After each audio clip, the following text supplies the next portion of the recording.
ओम नमो भगवते वासुदेवाय।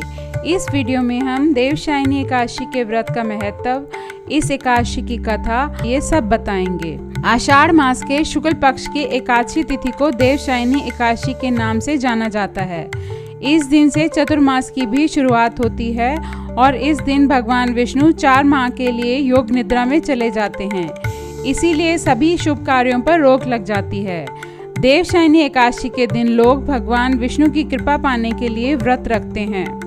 देवशायनी एकादशी को पद्मा एकादशी, आषाढ़ी एकादशी, हरिशायनी एकादशी के नाम से भी जाना जाता है। देवशायनी एकादशी के 4 माह बाद प्रबोधनी एकादशी के दिन भगवान विष्णु जागते हैं। देवशायनी एकादशी के व्रत का महत्व। इस दिन भगवान विष्णु और माता लक्ष्मी की पूजा की जाती है। कहते हैं कि इस व्रत को करने से व्यक्ति की सभी मनोकामनाएं पूर्ण होती हैं, साथ ही आपकी आय और आयु में वृद्धि होती है। इस दिन व्रत और पूजा के साथ देवशायनी एकादशी की कथा भी जरूर पढ़नी और सुननी चाहिए। इस एकादशी को सौभाग्य की एकादशी के नाम से भी जाना जाता है। यह एकादशी स्वर्ग एवं मोक्ष प्रदान करने वाली, सब पापों को हरने वाली है। पद्म पुराण के अनुसार इस दिन उपवास करने से जानबूझकर या अनजाने में किए गए पापों से मुक्ति मिलती है। देवशायनी एकादशी की व्रत कथा। अर्जुन ने कहा, हे कृष्ण, आषाढ़ मास के शुक्ल पक्ष की एकादशी का क्या व्रत है? उस दिन किस देवता की पूजा होती है? उसका क्या विधान है? कृपया कर यह सब विस्तार से बताएं। भगवान श्री कृष्ण ने कहा, हे धनुर्धर, एक बार नारद जी ने ब्रह्मा जी से यही प्रश्न पूछा था। तब ब्रह्मा जी ने कहा कि नारद, तुमने कलयुग में प्राणी मात्र के उद्धार के लिए सबसे श्रेष्ठ प्रश्न पूछा है। इस एकादशी का नाम देवशायनी एकादशी है और यह व्रत सब व्रतों में उत्तम होता है। इस व्रत से सभी पाप नष्ट हो जाते हैं। यह व्रत करने से भगवान विष्णु प्रसन्न होते हैं। इस संबंध में मैं तुम्हें एक पौराणिक कथा सुनाता हूँ, ध्यान पूर्वक श्रवण करो।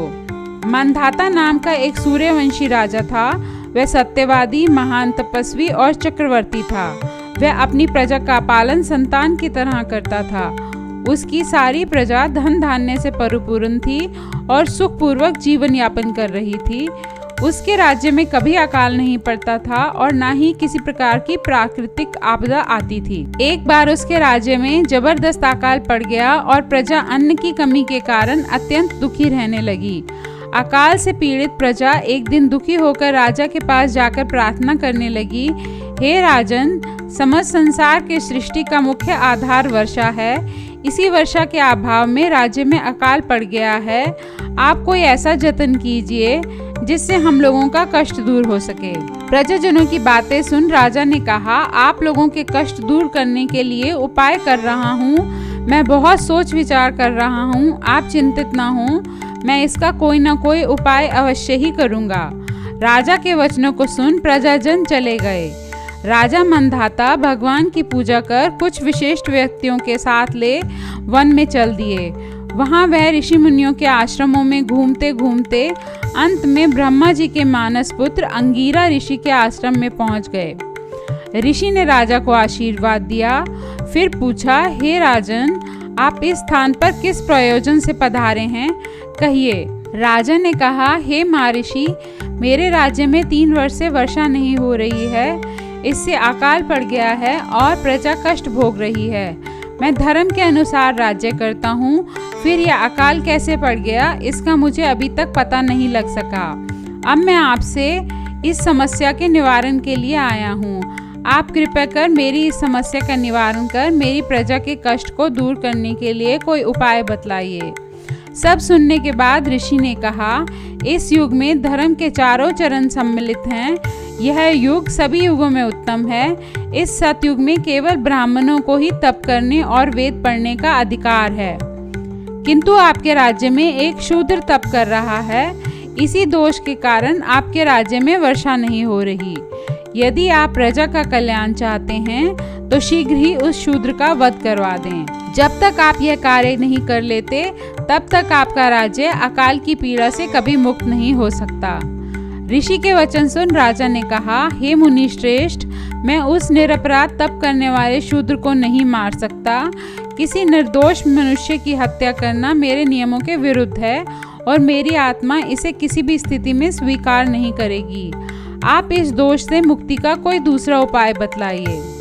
राजा को विचलित जान ऋषि ने कहा, हे राजन, यदि आप ऐसा ही चाहते हैं तो आषाढ़ माह के शुक्ल पक्ष की देवशायनी नाम की एकादशी का विधि पूर्वक व्रत करो। इस व्रत के प्रभाव से तुम्हारे राज्य में वर्षा होगी और प्रजा भी सुखी हो जाएगी। इस एकादशी का व्रत सिद्धियों को देने वाला और कष्टों से मुक्ति करने वाला है।